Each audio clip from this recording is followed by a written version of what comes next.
Alright, here we go again. I'm learning something every time I do one of these. For example, it's probably smart to mention that today is Sunday, July 30th, 2006.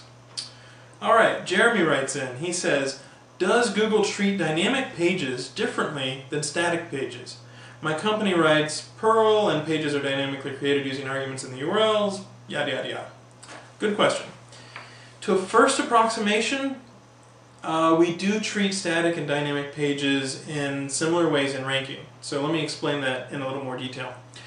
PageRank flows to dynamic URLs in the same way they flow to static URLs. And so if you've got New York Times linking to a dynamic URL, you'll still get the PageRank benefit and it will still flow the PageRank benefit. There are other search engines who in the past have said, okay, we'll go one level deep from static URLs. So we're not going to crawl from a dynamic URL, but we're willing to go into the dynamic URL space from a static URL. So the short answer is PageRank still flows just the same between static and dynamic. Let's go into the more detailed answer. The example you gave actually has 5 parameters, and one of them is like a product ID with like 2725.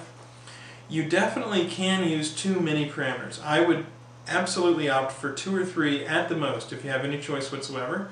And try to avoid long numbers because we can think that those are session IDs. Any extra parameters that you can get rid of are always a good idea. And remember, Google's not the only search engine out there, so if you have the ability to basically say, I'm going to use a little bit of mod rewrite and I'm going to make it look like a static URL, that can often be a very good way to tackle the problem.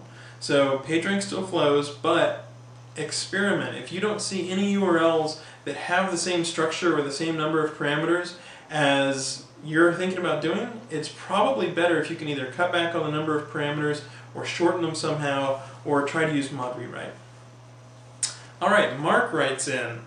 This is an interesting question. He had a friend whose site was hacked and didn't know about it for a couple months because Google had taken it out or something like that.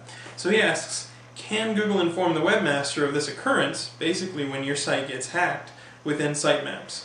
Inform them that maybe inappropriate pages were crawled?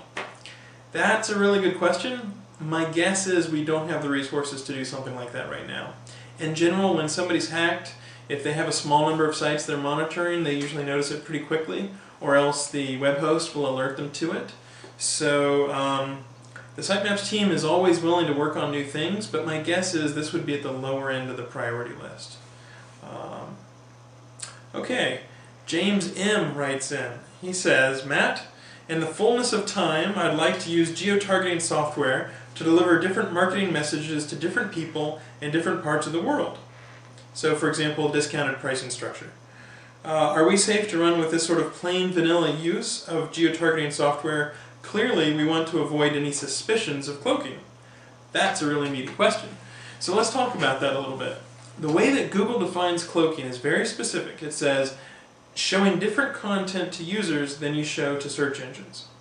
Now, geo-targeting by itself is not cloaking under Google's guidelines, because all you're doing is saying, take the IP address, oh, you're from Canada, we'll show you this particular page. Or, take the IP address, you're from Germany, so we'll show you this particular page. The thing that will get you in trouble is if you treat Googlebot in some special way. So if you're geo-targeting by country, don't make a special country just for Googlebot. Googlebotistan or anything like that. Instead, what you want to do is treat Googlebot just like a regular user. So if you geo-target by country, we're coming from an IP address that's in the United States, so just give Googlebot whatever the United States users would see. So Google, for example, does geo-targeting. We don't consider that cloaking. I think I've explained the subtleties pretty well, but again, cloaking is showing different content to users than to search engines. In this case, you just treat Googlebot like you would any other user based on the fact that they've got this IP address, and you should be totally fine. Alright, let's take another break.